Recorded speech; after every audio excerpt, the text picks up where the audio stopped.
Welcome to UC Today. My name is David Dungay. We are here reporting live from ISE 2022.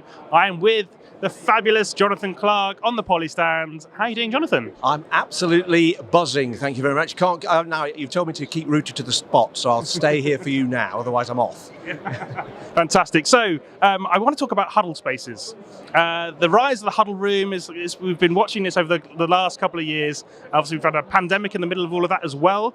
You've got some interesting launches behind us on the stand. Tell us, what are your thoughts on the Huddle Room? How are Poly approaching Huddle Rooms today? Well, it's all about, and I think there's that return to the office. Obviously, people have been working remotely at home. They're back to the office. There's a requirement that where you are back in the office that you really want to collaborate with your colleagues. Obviously, there will be that requirement to connect also with people remotely. So you need to equip meeting rooms with the technology to help, and that's why we've launched our Studio R30. I think there's 149 million meeting rooms around the world. 64% of those are small spaces, whether that's a focus room for 1 to 2 people, whether that's a smaller huddle space, 3 to 5, and then onto a medium space. There's a bit of a blur. So we've got a number of solutions that we've had, and we're now complementing that with our new Studio R30 that we just launched at ISE today, and it's got all the capabilities built in from that you'd expect: the camera tracking, the camera framing, the speaking. But it's a USB peripheral, so you can come in and plug your laptop. But it's also going to be certified for a Microsoft Teams room to form part of our Microsoft Teams room bundles for the small room. So. Fantastic. Well, look, as every Poly product has, it's got lots of features. Let's just focus in on one of those features: video framing. What is that first of all, and how is that helping people in meetings get more out of those meetings or feel more inclusive?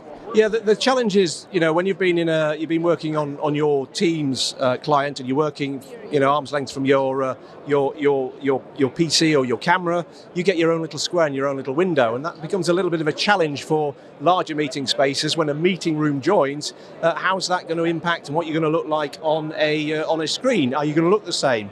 Are you going to get your own little square? Well, no, normally you don't. We have the camera tracking and the speaker framing that will follow the speaker, but what about the other people in that meeting room? So from our larger cameras, we've launched in beta at the moment. We'll be launching early next month what we call people framing, that takes those faces that it sees in the meeting room and gives them their own little window. Now that's coming to their large meeting room systems, but obviously for the smaller spaces, you'll have the camera tracking and the camera framing on the Studio R30. But it's certainly coming to the Studio E70 camera and the X70 camera to enhance that experience. Okay, so one thing I did want to talk about was also Polylens. Obviously, all those meeting rooms you spoke about, they've got a lot of kit in them. They need some management, and Polylens is your sort of your way to do that. Tell us about Polylens, what you're doing there, and how that's helping the management of these rooms. Yeah, it's all right enabling these rooms, but you've got to give the poor IT folks something to help manage them. Yeah, with our Polylens, we launched this at ISE